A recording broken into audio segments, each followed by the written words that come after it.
Welcome to Upstart Footy Preview for Week 2 of the finals. My name is John Takemura.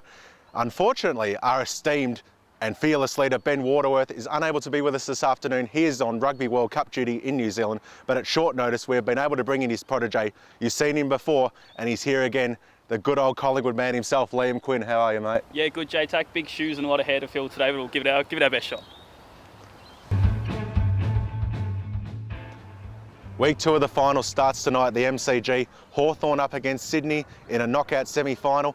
Last week the Hawkers suffered a couple of injury problems and they ran into a very hot Geelong outfit at the MCG. Up against Sydney though this week, Liam, they beat St Kilda in a very classy win last weekend.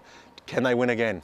I backed the Swans last week. I'm going to stay on them this week. I think Hawthorn, besides their injuries, have been a little bit overhyped all year, and I think Adam Goods will be one of the favourites to win the Brownlow in a few weeks. Will carry the Swans over the line. They should win by about 3 or 4 goals. Hawthorn, Buddy Franklin, will he play, won't he play? That's going to be the big question. If he plays, I'd back Hawthorn to win for sure. Even though he might not be playing, I'll still back Hawthorn to win just. Only one team in the past 15 or so years has been knocked out in straight sets, and I don't think Hawthorn will be, despite the best efforts of a gallant Sydney side who, you know exactly what you're going to get every time they play. The second of the weekend semi-finals takes place on Saturday night at Patterson Stadium. West Coast up against Carlton.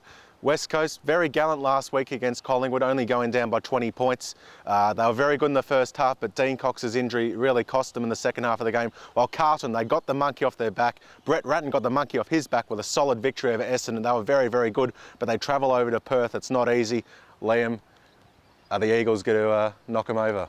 I think it's a bit disrespectful that all week people have been saying that they were just gallant in losing to Collingwood. Collingwood obviously a very good side, and the Eagles prove that they're definitely one of the sides to reckon with as well. They've got a great strength in the team. You look through the middle of their side, people like Darren Glass, Cox, they've got big forwards as well. So they're very strong wherever they play. They've got that Melbourne who do well and truly out of their system now, and I think they'll be far too good for Carlton at home, who might have looked good against Essendon on the weekend, but it was a little bit of a underperforming Essendon side, so I have to take that into account.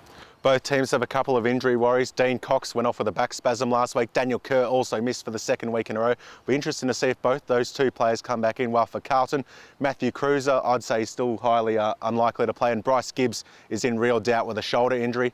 I would say Sean Hampson, who kicked 6 goals in the VFL, is a big chance to come into the side, particularly as a second ruckman to counter Cox and Natanui, despite Robbie Warnock being absolutely outstanding in the ruck last week. Chris Judd, I expect him to play a big game against his former team. He was well held last week by Heath Hocking.